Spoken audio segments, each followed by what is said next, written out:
دنیا کے جتنے جاندار ہیں سب ہر قسم کے موسم کو علاقے والے جو ہیں وہ اپنا علاقے کے اعتبار سے اسے برداشت کرتے ہیں۔ گرمی کے دن میں جانور گرمی برداشت کر لیتے ہیں، سردی کے دن میں جانور سردی برداشت کر لیتے ہیں، بلکہ جہاں برف باری ہوتی ہے وہاں کے جو جانور ہیں وہ ڈائریکٹ اسے اپنا برداشت کر لیتے ہیں۔ لیکن انسان کا حال یہ ہے کہ گرمی ہو تو اسے برداشت نہیں، چھاؤں کا انتظام کرے گا، پنکھے کا انتظام کرے گا، ایئر کنڈیشن کا انتظام کرے گا۔ یہی حال ہے، سردی ہو تو سردی بھی برداشت نہیں، اس کے لیے گرمی کے سامان کا انتظام کرے گا۔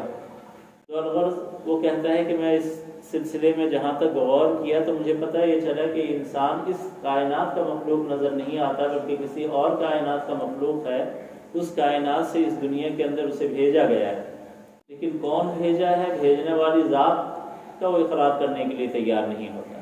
اور اسی بات کو کائنات کے سردار جناب محمد رسول اللہ صلی اللہ علیہ وسلم نے بہت پہلے بتا دیا کہ ہاں یہ دنیا ہم یہاں کے مخلوق نہیں ہیں، بلکہ ہمارا آبائی وطن کوئی اور ہے، وہاں سے اللہ جل شانہ نے ہمیں اس دنیا کے لیے امتحان لینے کے لیے بھیجا ہے۔ اب امتحان لینے کے لیے اللہ جل شانہ نے ہمارے ساتھ دو دشمنوں کو بھی ساتھ لگا دیا۔ ایک شیطان ہے جو ہمارا ازلی دشمن ہے، اور ایک انسان کا خود اپنا نفس ہے۔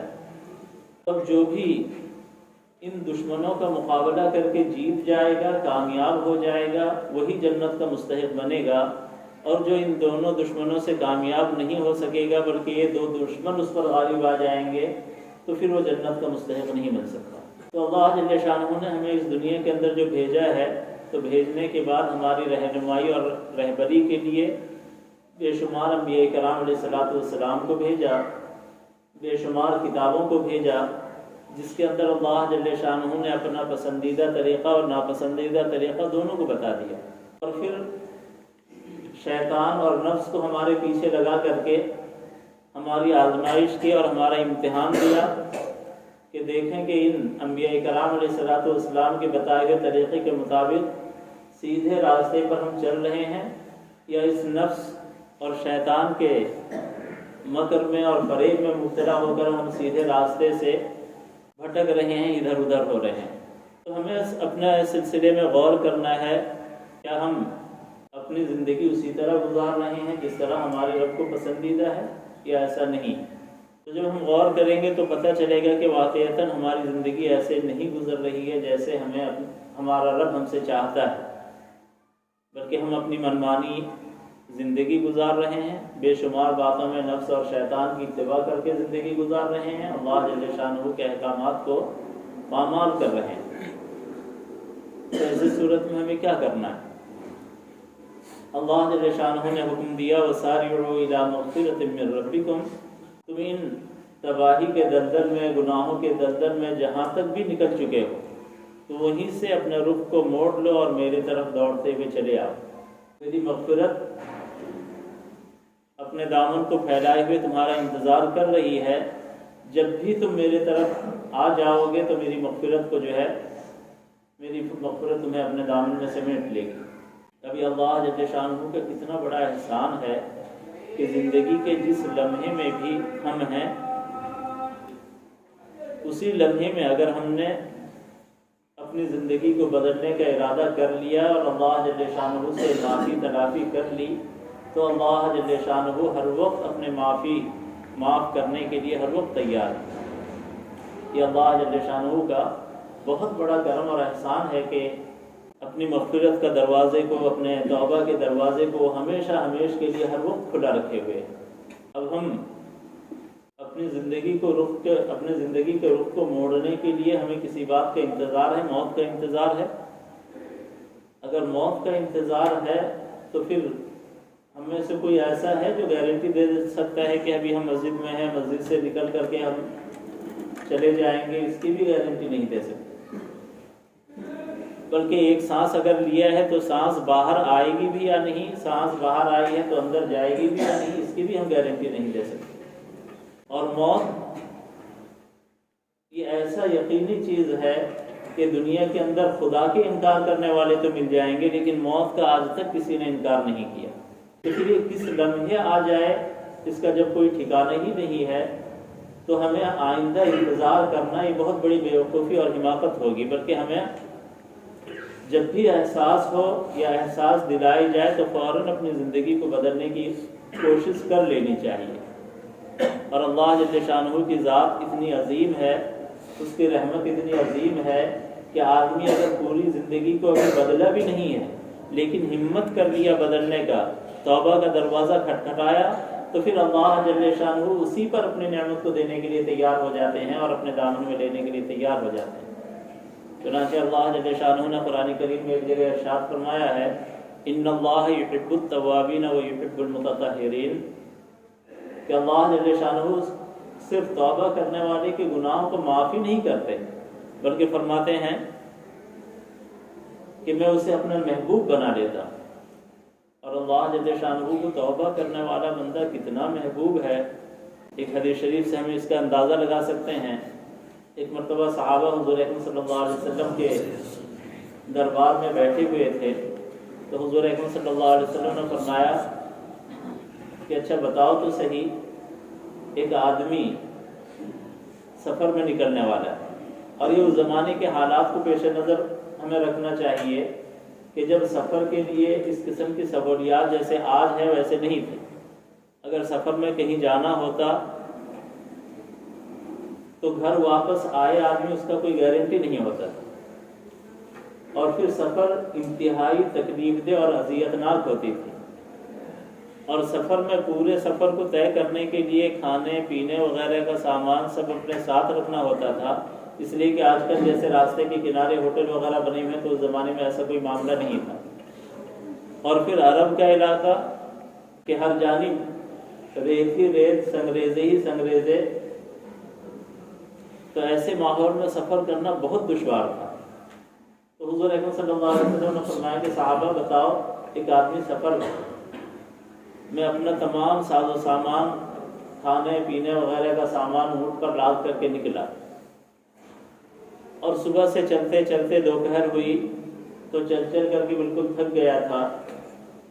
ایک درخت کے سائے میں اس نے اونٹ کو بٹھایا اور خود بھی آرام کرنے کے لیے لیٹ گیا۔ تپتی دھوپ میں سفر کر کے نکلا تھا،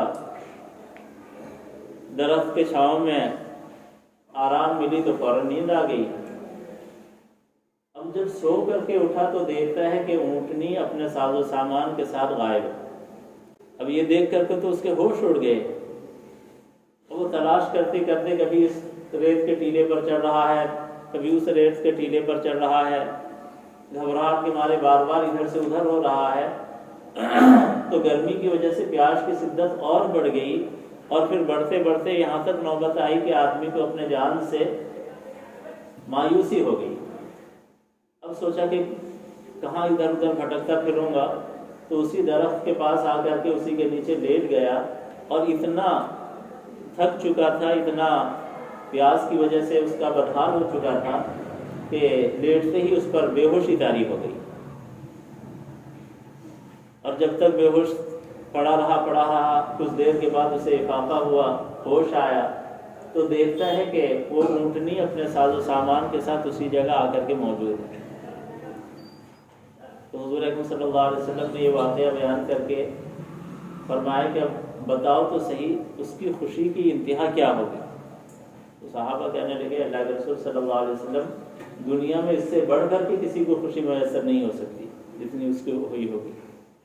تو حضور اکرم صلی اللہ علیہ وسلم نے تمثیلاً یہ واقعہ بیان کر کے صحابہ سے عرض کیا کہ جب اللہ کا کوئی بندہ گناہوں میں لت پت ہوتا ہے، اپنی زندگی کو گناہوں کی گندگی میں برباد کرتے چلا جاتا ہے، لیکن زندگی کے جس موڑ پہ وہ اللہ تعالیٰ کے سامنے متوجہ ہو کر کے توبہ استغفار کر لیتا ہے، اپنی زندگی کو بدلنے کی فکر کر لیتا ہے، تو پھر اس بندے کو اپنے اونٹنے کے ملنے پر جتنی خوشی ہوئی ہے اس سے زیادہ اللہ جل شانہ کو اپنے بندے کے توبے پر خوشی ہوتی ہے۔ لیکن ہم نے کہ غفلت میں پڑے ہوئے ہیں، اور اللہ جل شانہ سے توبہ استغفار کر کے اپنی زندگی کو بدلنے کی کوشش نہیں کرتے۔ ہم یہ سمجھتے ہیں کہ توبہ کریں گے تو توبہ پھر کہیں ٹوٹ نہ جائے۔ کبھی اس وجہ سے بھی آدمی کہتا ہے کہ چلو کتنا توبہ ٹوٹتا رہے گا، بعد میں کر لیں گے۔ تو یہ انتہائی، یہ بھی شیطان کا ایک دھوکہ ہے کہ ہم یہ سمجھ کر کے توبہ کرنے سے گریز کریں۔ جتنے بار بھی گناہ ہو جائے اتنے بار اللہ جل شانہ سے آدمی سچی توبہ کر لے تو اللہ جل شانہ اتنے بار معاف کرنے کے لیے تیار ہے۔ حضور اکرم صلی اللہ علیہ وسلم نے فرمایا کہ اگر ایک دن میں 70 مرتبہ توبہ ٹوٹ جائے اور 70 مرتبہ تم سچے دل سے توبہ کر لو تو بھی اللہ تعالیٰ تمہاری توبہ کو قبول فرمائے گا۔ تو لہٰذا توبہ ٹوٹنے کے ڈر سے ہم توبہ نہ کریں اور اپنی زندگی کو بدلنے کی فکر نہ کریں، یہ بھی شیطان کا ایک دھوکہ ہے۔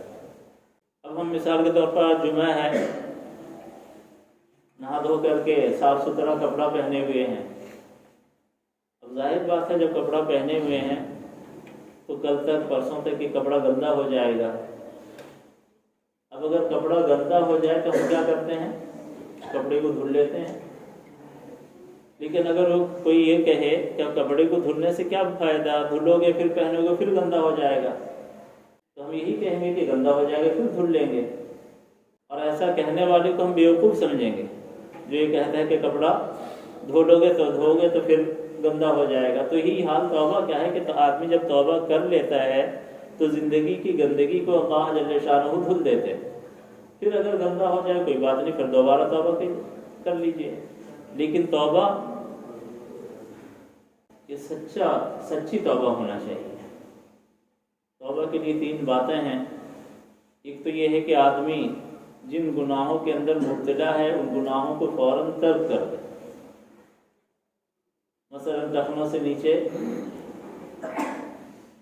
لنگی یا پینٹ وغیرہ پہن رہا ہے تو ٹخنوں سے اوپر اٹھا لے۔ بدنگاہی کا شکار ہے تو بدنگاہی کو چھوڑ دے۔ اور کسی گناہ کے اندر آدمی مبتلا ہے، داڑھی کاٹ رہا ہے تو داڑھی کاٹنے کا ارادہ ترک کر دے۔ تو اولاً اس گناہ کو فوراً ترک کر دے آدمی، اور جتنا گزشتہ زمانے میں اس گناہ پر عمل کرتا رہا تھا اس پر شرمندہ ہو، نادم ہو کہ خداوندہ آپ نے مجھے انسان بنایا، ایمان جو سب سے عظیم الشان دولت ہے وہ دولت آپ نے عطا فرمائی، حضور اکرم صلی اللہ علیہ وسلم کا امتی بنایا، یہ بہت بڑی فضیلت کی بات ہے۔ اور روحانی نعمت کے ساتھ ساتھ مادی نعمتیں بھی بے شمار عطا فرمائی، اس کے باوجود میں آپ کے نافرمانی کرتا رہا تھا۔ میں ان نافرمانیوں سے توبہ کرتا ہوں، نافرمانیوں پر میں گناہوں پر میں شرمندہ ہوں۔ ایک تو گزشتہ کی زندگی پر شرمندہ ہو اور فی الحال اس گناہ کو ترک کر دے، اور آئندہ زندگی میں اس گناہ کا نہ کرنے کا پختہ ارادہ کر لے کہ کچھ بھی ہو جائے آئندہ میں گناہ نہیں کروں گا۔ تو یہ سچی توبہ ہے۔ اب اس کے بعد اگر پھر بھی گناہ ہو جائے، شیطان گناہ کے اندر مبتلا کر دے تو پھر اسی طرح توبہ کرے، اور نیت یہ ہو کہ آئندہ میں ہرگز توبہ کو نہیں توڑوں گا، گناہ کے اندر مبتلا نہیں ہوں۔ لیکن پھر اگر بشری تقاضے کی وجہ سے شیطان کی دباؤ سے گناہ کر لیا تو پھر گناہ سے باز آ جائے، تو پھر ایسی صورت میں اللہ تعالیٰ بار بار معاف کرنے کے لیے تیار ہے۔ ایک بات تو یہ ہے کہ ہم توبہ میں دیر نہ کریں، اپنی زندگی کو بدلنے کا فکر کر لیں، اور پھر زندگی کو صحیح طور پر اللہ کے فرمان کے مطابق زندگی گزارنے کا ارادہ کرنے کے ساتھ ساتھ آگے قدم بڑھائیں، تو پھر اللہ جل شانہ مدد بھی فرمائیں گے۔ تو جو آیت میں نے پڑھی تھی اس کے اندر پہلا حکم ہی ہے وَسَارِعُوا إِلَىٰ مَغْفِرَةٍ مِّن رَبِّكُمْ، تم اپنے رب کی مغفرت کی طرف تیزی کے ساتھ چل پڑو، دوڑ پڑو۔ وَجَنَّةٍ أَرْضُهَا السَّمَاوَاتُ وَالْأَرْضُ، اور ایسے باغات کی طرف، ایسے جنت کی طرف جس کی چوڑائی کا حال یہ ہے کہ وہ زمین و آسمان کی چوڑائی کے برابر ہے۔ اب جب چوڑائی اتنی ہوگی تو لمبائی کا کیا معاملہ؟ یہ بات بھی اللہ جل شانہ نے ہمیں سمجھانے کے لیے کہی ہے، ورنہ کتنا لمبا کتنا چوڑا ہے اس کا کوئی ٹھکانہ ہی نہیں ہے، ہم اس کا تصور نہیں کر سکتے۔ اعدت للمتقین، ان چیزوں کو اللہ جل شانہ نے متقی بندوں کے لیے تیار کیا ہے۔ قرآن کریم میں متقیوں کے صفات الگ الگ جگہ بہت سارے بیان کیے ہیں، یہاں پر کچھ صفات اللہ جل شانہ نے بیان کیے ہیں۔ الذین ينفقون فی السراء والضراء، کہ متقی وہ ہیں جو کشادہ حالی میں بھی اور تنگی میں بھی اللہ کے راستے میں خرچ کرتے ہیں۔ کشادہ حالی اگر اللہ تعالیٰ نے دیا ہے تو اس کے راستے میں خرچ کرنا ہی چاہیے، لیکن ہوتا یہ ہے کہ قارون کی طرح ہم یہ سمجھتے ہیں کہ جو نعمتیں ہمیں ملی ہیں، جو دولتیں ہمیں ملی ہیں، یہ ہمارے محنت سے ملی ہیں، ہم نے اسے کمایا ہے، لہٰذا ہم دوسروں کو کیوں نہ دیں۔ تو جاننا چاہیے کہ محنت اسی طرح دوسرے لوگ بھی کرتے ہیں، لیکن اللہ تعالیٰ ان کو اتنی دولت نہیں دیتا جتنے دولت والوں کو دولت دے دیتا ہے، بلکہ مزدور وغیرہ تو اس سے زیادہ محنت کرتے ہیں، عام مالداروں سے زیادہ محنت کرتے ہیں، لیکن اس کے باوجود بھی انہیں اتنی روزی نہیں ملتی۔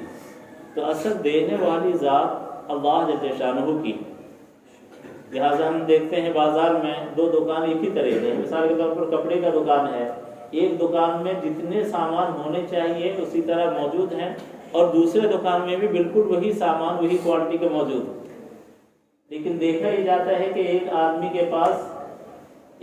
کے دکان میں بھیڑ لگی رہتی ہے، اور وہی سامان دوسرے آدمی کے دکان میں بھی موجود ہے، لیکن وہاں پر کبھی کبھی کوئی گاہک آتے ہیں۔ کھانے کے دکان کھولنے میں وہ بھی کمی نہیں کرتا، یہ بھی کمی نہیں کرتا، اس کے پاس جتنے مال ہیں اس کے پاس اتنی مال ہیں، لیکن اس کے باوجود ایک کے یہاں بھیڑ اور ایک کے یہاں خالی۔ تو اس سے پتہ چلا کہ اصل اپنے محنت کا کمال نہیں ہے، بلکہ اللہ جل شانہ جسے دیتے ہیں تو اسی کو ملتا ہے۔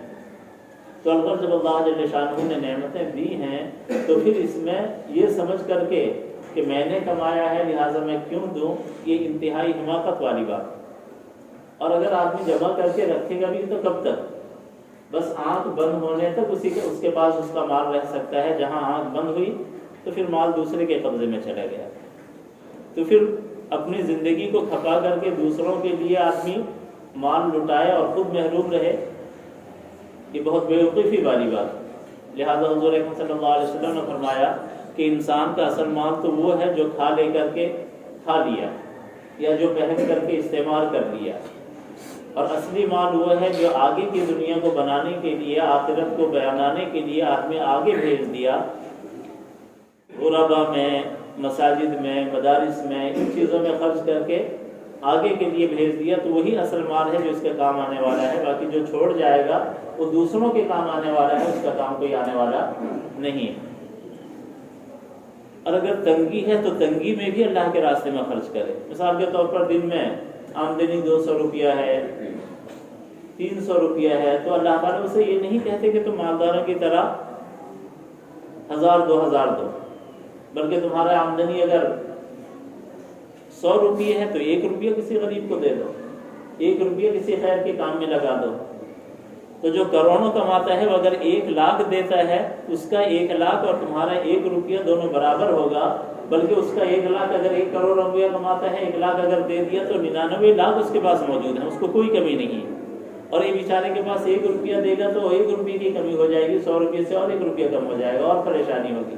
تو اس وجہ سے غربت کی حالت میں آدمی اگر دے تو ہو سکتا ہے کہ اللہ تعالیٰ مالدار کے مقابلے میں غریب کی اس کم دینے کو بھی اللہ جل شانہ مالدار کے مقابلے میں زیادہ قبول فرمائے اور زیادہ اس پر جو ہے اجر عطا فرما دے۔ تو الغرض ایک صفت تو یہ ہے متقیوں کی کہ وہ اللہ کے راستے میں خرچ کرتے ہیں، غربت میں بھی اور مالداری میں بھی۔ اور آگے اور بھی بہت سارے صفات اللہ جل شانہ نے بیان کیے ہیں۔ اللہ سے دعا ہے کہ اللہ جل شانہ ہمیں سچے توبے کی توفیق عطا فرمائے، اپنی زندگی کے بدلنے کی فکر ہمیں نصیب فرمائے، نفس اور شیطان کے شر سے بچائے، اس سے حفاظت فرمائے، اور ہمیں اس کی ہمت عطا فرمائے کہ ہم نفس اور شیطان کے دباؤ میں نہ آئیں، اور اپنے آخرت کی زندگی کو ہمیں بنانے کے اللہ جل شانہ توفیق مرحمت فرمائے۔ وآخر دعوانا الحمدللہ رب العالمین۔